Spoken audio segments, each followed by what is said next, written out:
Transcript for White House clarifies President's role in son's Russia meeting response. Good evening, and it's great to have you with us here on About Tuesday Night. And we begin with that White House admission today that President Trump did, in fact, help his son, Don Jr., write that response. That explanation as to why Don Jr. and several others met with that Russian lawyer in Trump Tower.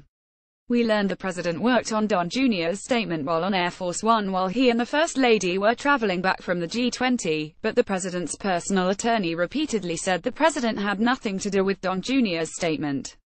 Why the changing story? ABC's chief White House correspondent, Cecilia Vega, leading us off. Reported tonight, an admission from the White House. President Trump himself helped craft his son's first statement about that infamous Trump Tower meeting with the Russians, a statement that ultimately proved to be misleading. Don Jr. initially claimed he and the Russian lawyer primarily discussed a program about the adoption of Russian children and that it was not a campaign issue. But the story did not hold up. Days later, emails revealed Don Jr. agreed to meet the Russians because he had been promised dirt on Hillary Clinton by the Russian government. The president's legal team went on the offensive, saying he had nothing to do with Don Jr.'s original statement. The president did not draft the response. I do want to be clear that the president was not involved in the drafting of the statement and did not issue the statement. It came from Donald Trump Jr. The statement that was released on Saturday was released by Donald Trump Jr., and I'm sure in consultation with his lawyers. The president doesn't involved. Reporter today we learned that's not true.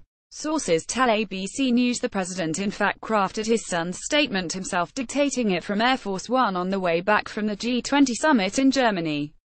According to TTHE Washington Post, he blatantly ignored some in his circle who wanted that initial response to be truthful. More forthcoming today, Press Secretary Sarah Sanders admitted the president was indeed involved.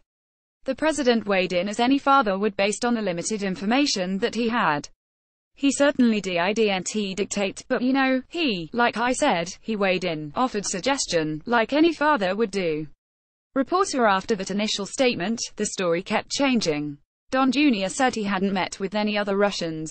So as far as this incident is concerned, this is all of it, this is everything. This is everything. Reporter but at WASNT. We soon learned at WASNT just Don Jr., Jared Kushner and Paul Manafort in that meeting with the Russian lawyer. The meeting, first described as just a 5-person meeting, ultimately had 8 people, including a Russian lobbyist and a businessman.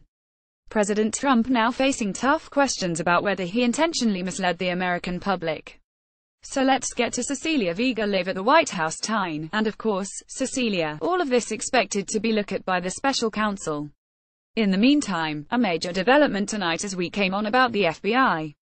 Reporter the Senate voted nearly unanimously to approve the president's pick. FBI. He replaces James Comey, who was fired by President Trump amid the agency's investigation into Russian election interference.